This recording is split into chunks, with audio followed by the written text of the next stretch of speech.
Good morning વિદ્યાર્થી મિત્રો. ધોરણ 9 પાઠ એ. પાઠ એમાં વિદ્યાર્થી મિત્રો આપણે નકશા વાંચન કરીશું અને આપણે દ્વીપકલ્પીય નદીઓ ટેક્સ્ટબુકમાં પેજ નંબર 118 છે, તો આપણે એનું રિવિઝન કરીશું. આપણો પાઠ પૂરો થઈ ગયો છે. રિવિઝનમાં વિદ્યાર્થી મિત્રો સૌથી પહેલાં હું તમને દ્વીપકલ્પીય નદીઓ બરાબર છે પશ્ચિમ ઘાટ તમે ટેક્સ્ટબુકમાં પણ જુઓ અને તમારી નકશાપોથી પણ ખુલ્લી રાખો.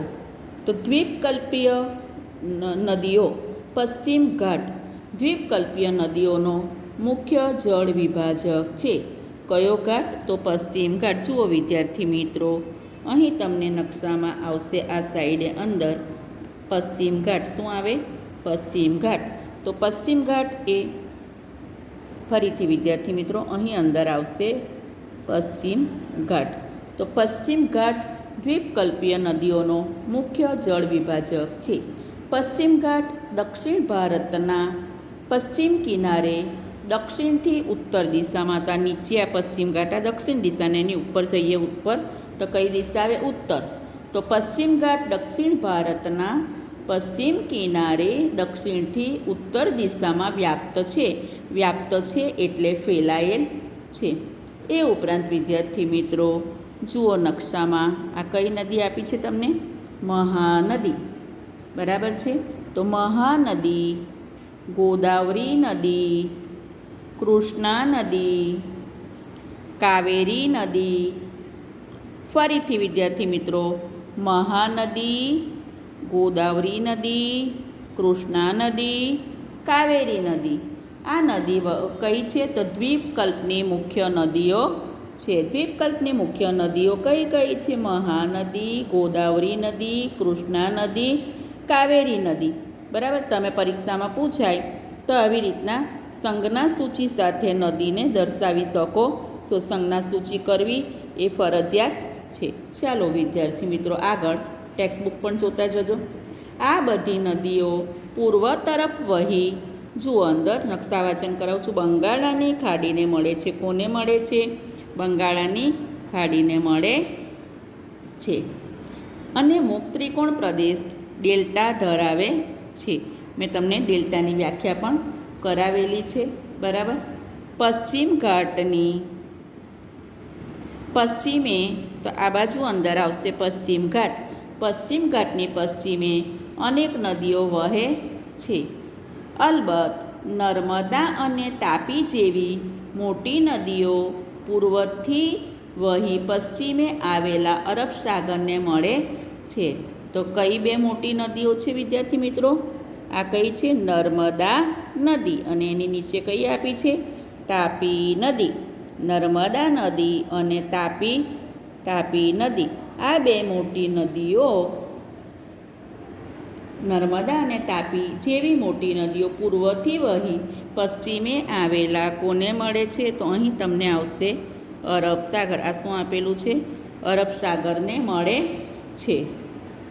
ચાલો વિદ્યાર્થી મિત્રો હવે આપણે દ્વીપકલ્પીય નદી નર્મદા બેસિનનું રિવિઝન કરીશું.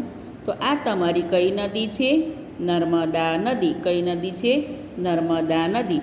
નર્મદા નદી એ ક્યાં? તો એ નર્મદા નદી એ મધ્યપ્રદેશના, તમને રાજ્યો આવડવા પણ જરૂરી છે. નર્મદા નદી મધ્યપ્રદેશના અમરકંટક પાસેથી નીકળે છે અને તે પશ્ચિમ બાજુએ એક ફાટ ખીણમાં થઈને વહે છે. નર્મદા નદી જબલપુર પાસે સંગેમરમરના ખડકાળ પ્રદેશોમાંથી વહે છે. અહીં ઢોળાવને કારણે નર્મદા નદી તીવ્ર વેગથી વહે છે અને જ્યાં જુઓ નર્મદા નદી આ તમે જોઈ નકશામાં. બરાબર. અને નર્મદા નદી આગળ અહીંયા જુઓ હું લાઈન દો. અહીંયા ધુવાધરનો ધોધ. કયો ધોધ આવેલો છે? ધુવાધરનો ધોધ. તો નર્મદા નદી તીવ્ર વેગથી વહે છે અને જ્યાં ધુવાધર નામના જળધોધની રચના કરે છે, આ છે ધુવાધર ધોધ. બરાબર. ત્યાં જળ વિદ્યુત પણ મેળવી શકાય છે. નર્મદા નદીની શાખા નદીઓની લંબાઈ વધારે નથી. મોટાભાગની નદીઓ કાટખૂણે મળે છે. આ નદીનો બેસિન વિસ્તાર, નર્મદા નદીનો બેસિન વિસ્તાર કયા બે રાજ્યોમાં છે? તો એક તો મધ્યપ્રદેશમાં છે અને આપણા ગુજરાતમાં છે. બરાબર. ચાલો વિદ્યાર્થી મિત્રો, નર્મદા નદીની લંબાઈ આશરે 1312 કિલોમીટર છે. નર્મદા નદીની લંબાઈ કેટલી છે? આશરે 1312 કિલોમીટર છે. વિદ્યાર્થી મિત્રો, હવે આપણે દ્વીપકલ્પીય નદી તાપી બેસિન એનું આપણે રિવિઝન કરીશું. અહીં આપેલી છે તાપી નદી. કઈ નદી છે? તાપી નદી. તાપી નદી મધ્યપ્રદેશના સાતપુડાની ગિરિમાળાઓ છે. અહીંના બેતુલ જિલ્લામાંથી તાપી નદી નીકળે છે અને તાપી નદી નર્મદાની સમાંતર, આ નર્મદા નદી નર્મદાની સમાંતર એક ફાટખીણમાં વહીને કોને મળે છે?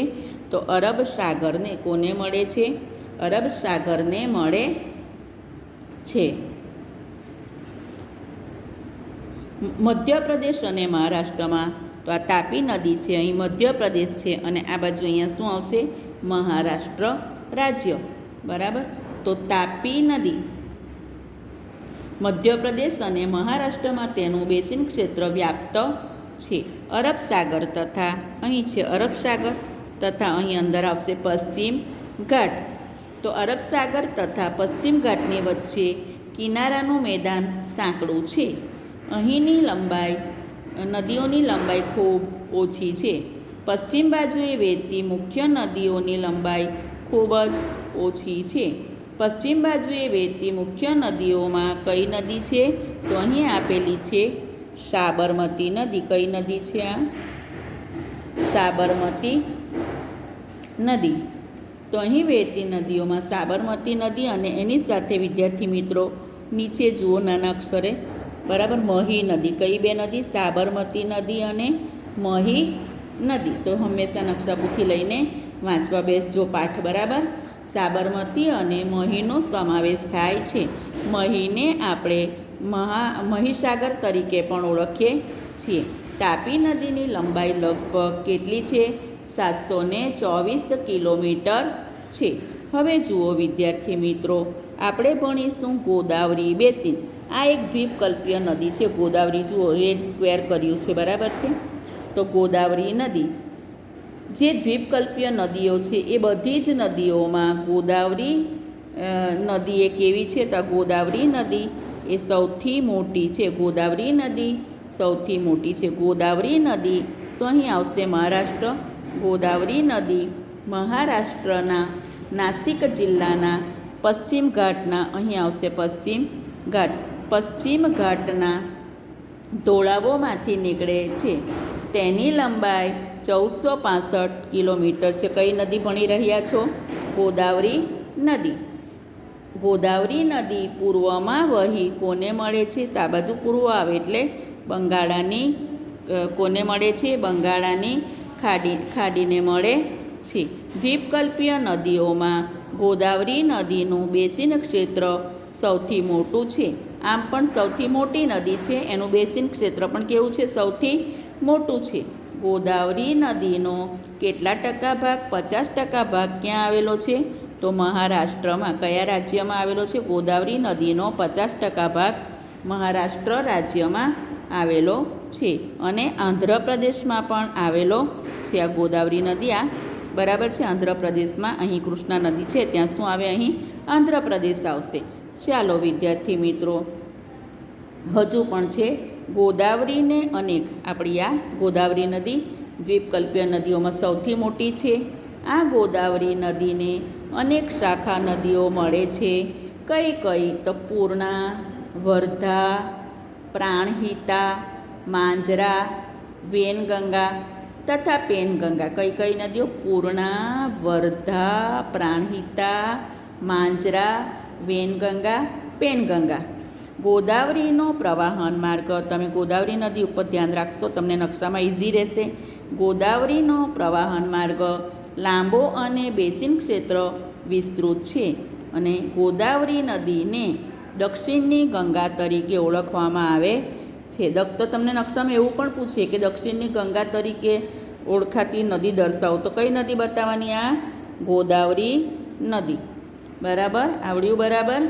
ચાલો હવે આપણે બીજી દ્વીપકલ્પીય નદી જોઈશું, ઓડિશા રાજ્યમાં આવેલી મહાનદી. આ કઈ નદી છે? ઓડિશા રાજ્યમાં આવેલી મહાનદી. અને વિદ્યાર્થી મિત્રો, આ ઓડિશા રાજ્યમાં આવેલી મહાનદી ઉપર કયો બંધ બાંધવામાં આવ્યો છે? હીરાકુંડ બંધ. કયો બંધ બાંધવામાં આવ્યો છે? હીરાકુંડ બંધ. જુઓ તો મહાનદીનું ઉદ્ગમ સ્થાન છત્તીસગઢના પહાડી પ્રદેશ ક્ષેત્રમાં છે. મહાનદી એ આ ઓડિશા રાજ્યમાંથી વહીને કોને મળે છે? તો બંગાળાની ખાડીને મળે છે. તેની લંબાઈ લગભગ કેટલી છે? તો મહાનદી તમે ભણી રહ્યા છો, મહાનદીની લંબાઈ લગભગ 860 કિલોમીટર છે. તેનું બેસિન ક્ષેત્ર કયા રાજ્યોમાં છે? મહાનદીનું બેસિન ક્ષેત્ર છત્તીસગઢ, ઝારખંડ અને ઓડિશામાં છે. હવે હું તમને દ્વીપકલ્પીય નદી કઈ ભણાવું છું? કૃષ્ણા નદી. કઈ નદી છે? કૃષ્ણા નદી. કૃષ્ણા નદી એ મહારાષ્ટ્રના, તો અહીં આવશે મહારાષ્ટ્રના અંદર આવશે પશ્ચિમ ઘાટ. પશ્ચિમ ઘાટના મહાબળેશ્વર પાસેથી નીકળે છે. આ કૃષ્ણા નદી છે. કૃષ્ણા નદીની તે લગભગ 1400 કિલોમીટર લંબાઈ ધરાવે છે. કૃષ્ણા નદીને મળતી બીજી નદીઓ કઈ કઈ છે? તુંગભદ્રા, કોયના, ઘાટપ્રભા, મૂસી અને ભીમા. તો કૃષ્ણા નદીને મળતી બીજી નદીઓ કઈ કઈ છે? તુંગભદ્રા, કોયના, ઘાટપ્રભા, મૂસી તથા ભીમા. અને કૃષ્ણા નદીનું બેસિન ક્ષેત્ર મહારાષ્ટ્ર, અહીં આવશે મહારાષ્ટ્ર, કર્ણાટક અને આંધ્રપ્રદેશમાં, હું રાજ્ય ઉપર બતાવું છું તમને, બરાબર, આંધ્રપ્રદેશમાં આવેલું છે. હવે આપણે જોઈએ કાવેરી બેસિન. બીજી આપણી નદી આપણે લાસ્ટ ભણી રહ્યા છે, દ્વીપકલ્પીય નદી છે આ કાવેરી નદી. એની બાજુમાં તમને કાવેરી નદીનો મુખ ત્રિકોણ પ્રદેશ પણ આપ્યો છે. જુઓ વિદ્યાર્થી મિત્રો, કાવેરી નદી ઉપર કયો ધોધ આવેલો છે? શિવ સમુદ્રમ. કાવેરી નદી ઉપર કયો ધોધ આવેલો છે? શિવ સમુદ્રમ ધોધ આવેલો છે. અને આ કાવેરીનો મુખ ત્રિકોણ પ્રદેશ છે, દક્ષિણ દિશા તરફ આવેલી છે. કાવેરી નદી પાછું અહીંયા પશ્ચિમ ઘાટ. તો કાવેરી નદી પશ્ચિમ ઘાટની બ્રહ્મગીરી પર્વતમાળામાંથી નીકળે છે. તેની લંબાઈ, આ કાવેરી નદીની લંબાઈ લગભગ 760 કિલોમીટર છે. કાવેરી નદીને મળતી શાખા નદીઓ કઈ કઈ છે? તો હું નામ બોલું છું, કારણ કે મુખ્ય નદીઓ નકશામાં આપી છે, શાખા નદીઓ નથી આપી. તો કાવેરી નદીને મળતી શાખા નદીઓમાં તુંગભદ્રા, કોયના, ઘાટપ્રભા, મૂસી તથા ભીમા. સોરી વિદ્યાર્થી મિત્રો, નીચે કાવેરી નદીને મળતી નદીઓ કઈ કઈ છે? તો કાવેરી નદી એ પશ્ચિમ ઘાટ, અહીંયાથી ફરીથી પશ્ચિમ ઘાટની બ્રહ્મગીરી પર્વતમાળામાંથી નીકળે છે.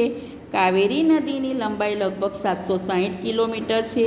કાવેરી નદીને મળતી નદીઓ આપણે જોઈએ તો કાવેરી નદીને મળતી નદીઓમાં છે અમરાવતી, ભવાની, હેમાવતી, કાલિની. જુઓ નદીઓના નામ કેવા છે.